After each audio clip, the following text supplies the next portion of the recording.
I always enjoy Tuesdays. In fact, we're going to be joined by Steve Millington in just a little under half an hour from the Twin Falls County Republican Party.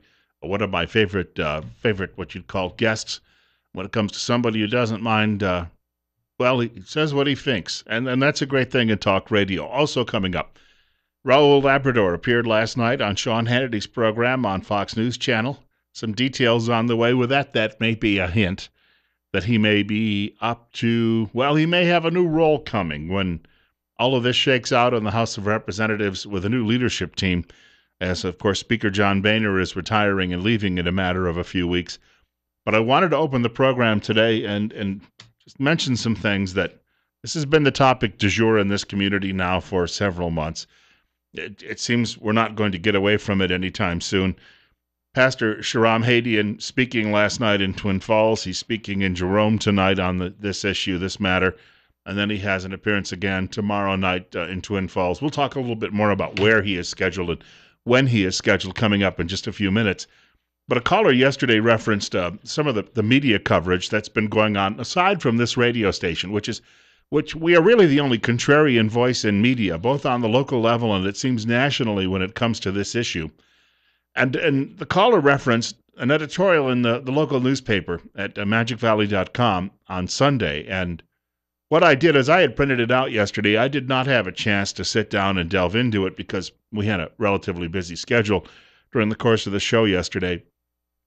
What I have done is taken this, and I thought today would be a good time to open the program with it. And I've highlighted a few things that I think tell us that sometimes the people who write these editorials need to be asking some questions, not so much of us, but really of themselves. And I'm not here to bash the people who work there today. They obviously disagree. They have a different point of view on this, so I will try. I make no guarantees. I will try not to be too terribly sarcastic as I go through all of this. And I realize that the people who are working in that industry are working much harder than they used to. I can remember reading a biography written by Russell Baker when I was a young man. He was a columnist for many, many years with the New York Times and syndicated as well. And he had started his newspaper career at the Baltimore Sun, and then he moved to the Times, and he said he was shocked to see that there were just people sitting around not doing anything. So he asked one of the editors, what's going on? And the editor says, well, just in case something happens, they're available. You can't do that in modern media anymore. The cost and the competition you have, it's a dog-eat-dog world. So people are doing a lot, and they're doing more than they were ever asked to before. I understand all of that, and I'm not going to criticize it. And some of the newspaper stories last week that appeared in the newspaper out of Boise were actually written by one of the reporters here. So there's a lot of shared services going on. It's no different in broadcasting. Radio and TV are doing the same thing. However, there is still a huge gulf between what many of us believe, and unfortunately, I just look at some of the things that appear in mainstream media and think, how can they come up with that? So I've highlighted a few lines. Refugees, the writer says, are hardly a strain on the schools. Services for them account for just 0.43% of the school district's $45 million budget. Now, we've had people tell us that because of the language barriers and other things that are going on throughout the state of Idaho, and perhaps it's not being picked up by your local school district, there's an omission. It may be picked up by state government, which means taxpayers across the state would pick up these programs. So yes, it may not have a huge impact on the local school budget, what the local schools are spending, because that money may be coming in from elsewhere. So an omission in some churches is called a lie. I'm not saying anyone's lying here. I'm just saying that you can't cherry pick everything for your argument. If you claim to be, objective, you've got to come up with some other matters, other part of discussion here. But here it says, yet they're model students with exceptionally high graduation rates.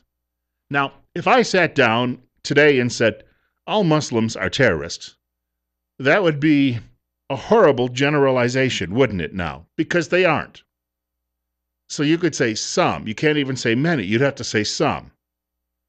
You could say likely more terrorists among Muslims than Christians. I think that that's probably a fair statement. Even Bill Maher makes that statement on his TV program every week, and he's a fellow traveling liberal. But I can't make that statement because it's not true. There are some people out there who simply are not terrorists who are practicing that faith. So it would be wrong, and you shouldn't do it. Yet to say they're all model students, and this is what this is saying, yet they're model students. Well, some of them may not be. So there you go. Some of them may not be. You can't make a blanket statement like that. And then the writer goes on to say they're not causing trouble. Well, according to whom? We had a member of the local sheriff's department in studio with us a couple of weeks ago saying sometimes we have to respond to calls, people from other cultures who believe that it's okay to hit their wives because it was where they came from, and we have some issues with that. So, yes, there have been issues. Can I also note, we had a member of that very same sheriff's department tell me a few months ago he was sent to a conference in Los Angeles on terrorism. When I asked him some questions about it, and this was off air, but I said, how much of it dealt with Islamic terrorism? And he said, all of it. So once again, somebody at the newspaper is omitting all of that when they decide to, and then they go on to say, well, the crime is statistically insignificant. Well, I don't know who you're talking to, pal, but I'll tell you what. I've heard some other reports from people, including some who work over at this county office building a few blocks from our studios. The writer goes on to say these aren't opinions or anecdotes. They're indisputable facts backed by hard numbers. In other words, what they're telling you is what the left always likes to say. It's settled science. There's no such thing as settled science. Heck, we've got a doctor in here every week who's been pointing out that it's good to eat butter now. Stay away from margarine. We were told for many, many years you shouldn't eat butter and eggs. Now you can eat them. There's no settled science out there. And this is what these people are trying to tell you. The argument is settled, therefore. They go on to say, well, Christians have a hard time living with the Constitution too because they don't believe in abortion. Well, some Christians do, unfortunately.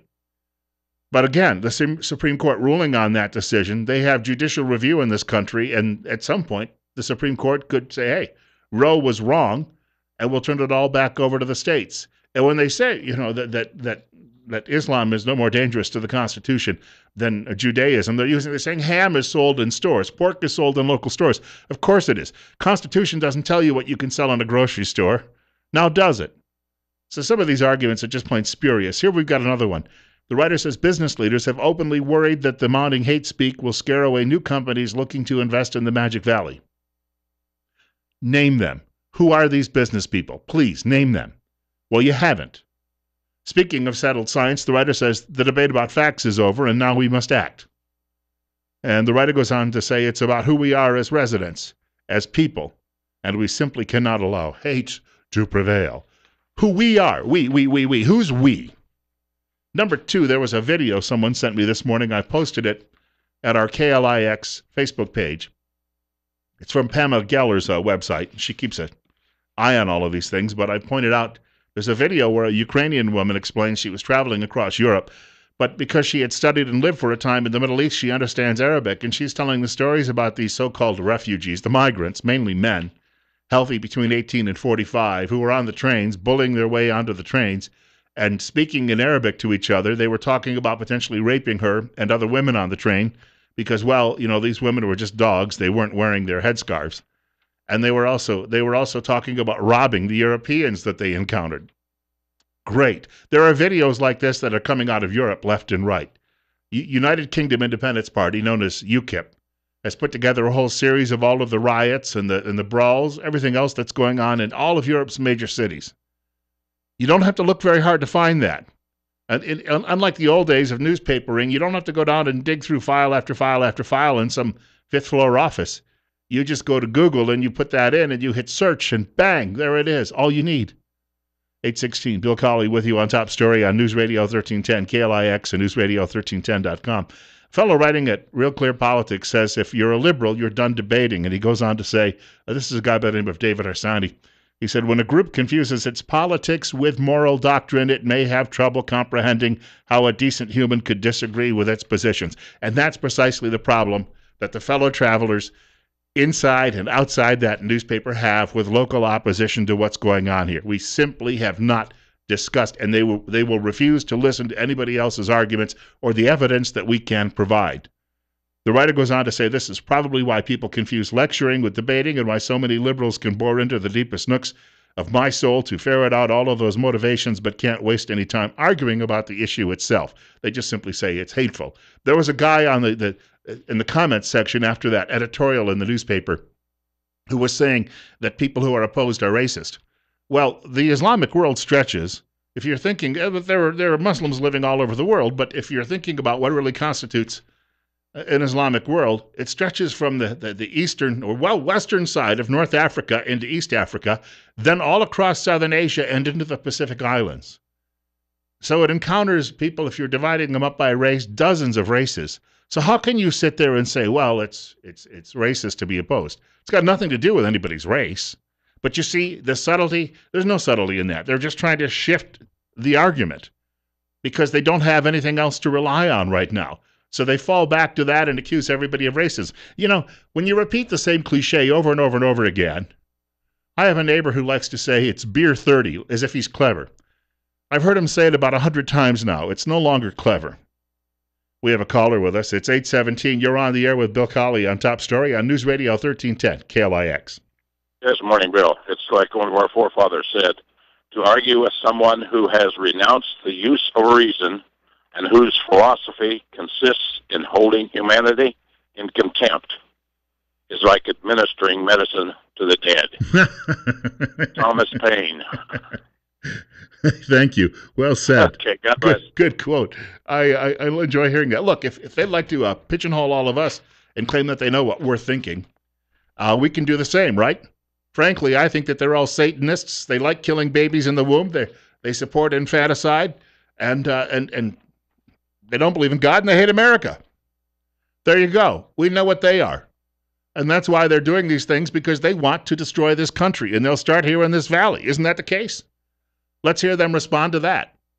This fellow Hersani, who's a conservative, goes on to write, this I found at Real Clear Politics today. He says, because no one could possibly be this malicious on his own. So they blame it on you, saying that, well, you must be taking corporate money, or, you must have an issue. He said, why should liberals debate a point when they can debate your imaginary sugar daddy? Why else would conservatives hate workers? Why would they bet against America? Why do they want to destroy democracy? Or maybe you favor inequality and justice, rape culture, and poverty because privilege clouds your sense of decency. He says, you're not in favor of a cost-benefit analysis when it comes to climate change policy? Well, then you're anti-science.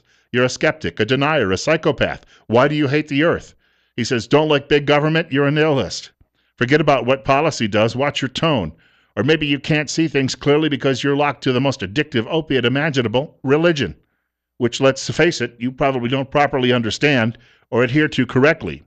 In other words, they'll tell you what Jesus meant. You don't have to go to church any longer to do that. See, the liberal has an answer for everything. And the liberal says if you don't agree with them and their self-evident truth, then obviously there's something wrong with you, or you must have been corrupted somewhere along the line. So again, I don't want to be too terribly sarcastic, but what is it the guy used to say on Dukes of Hazzard? Dipstick. He meant something else. Well, I guess you could say I'm a very large James Bond. They've had to enlarge the cabin in the Aston Martin. 822, Bill Colley with you on Top Story on News Radio 1310. KLIX. I'm sorry, but the new Bond films don't cut it for me. I love the humor of the old ones because he's a superhero, and let's not take it too seriously. But be serious about this. Tomorrow morning, Russell Singleton, physician assistant, going to be joining us from Trip Family Medicine right here on News Radio 1310, KLIX and newsradio1310.com. Russell's going to be talking with us. Of course, his expertise is diet and exercise and a number of things like that, but he really just wants to talk to you about your overall wellness. Well, ultimately, that's what it comes down to, that holistic approach to medicine. So that's going on tomorrow morning between 8:30 and 9 o'clock right here on News Radio 1310 KLIX and newsradio1310.com. A Better Health with Trip Family Medicine. We do it every Wednesday, and you have an opportunity to talk to someone, a friendly voice, and perhaps get some medical advice or steered in the right direction when it comes to your health. Now, they're located, the office, Trip Family Medicine, on Fillmore Street, directly across from the main post office here in Twin Falls. And remember, life's too short not to feel good. I'll get to my next telephone caller in just a moment, but I got to share this quickly. Daily Caller has this. Refugees get a not-so-warm welcome in this Slovak village, or migrants. Residents in a Slovak village have almost unanimously mobilized to make sure Syrian refugees don't feel welcome as they fear Islamization of their community. The people of, and I believe it's pronounced Gabčíkovo, staged a vote last month where 97% of the 5,000 people who live there said they were against housing refugees in an abandoned dormitory in town. And the refugees are complaining because they say the police watch them. Well, you're newcomers. Who knows who you are? But again, 97% of the people said, no, we don't want them. We don't have that ability here. No one will allow us to turn to the public and say, all right, up or down, yes or no. So apparently democracy is dead in Twin Falls. You're up next. You're on the air with Bill Colley on Top Story. Yes, I was watching the news last night on KMVT.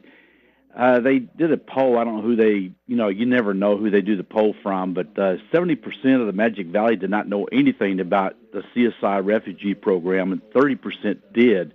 And then there was like 50% agreed with it and 20% disagreed with it. I'm going, where'd they get this poll? But the other thing is, it's talking about liberals want to go. I had this thing, libtards. What's the difference between a libtard and a retard? A retard has a brain. Yeah, I just think that's a kind of a cruel word to use on the air. I'd probably refrain from it the next time you call. 50 right now, 825. Bill Colley with you on Top Story on News Radio 1310 KLIX and News Radio 1310.com. I don't know if it's a scientific poll or not. If you just put, Drudge will put up a poll on his website every now and then and say, all right, he wants someone to answer it. And then the next day the headline will be, well, 75% of people want this candidate. But it's not scientific because I can go tell all my friends, look, I'm supporting, I'll give you a name, Ted Cruz. So please support Ted with me. And then all of these people chime in. But you're not actually getting what when they say scientific polling, that is, you take a representative sample of people. And I don't know that any TV stations in Idaho have the budgets. Well, one is owned by Gannett, maybe. But even Gannett is teetering because its newspaper business is a failure, and they've had to split off TV from it and create a separate corporation.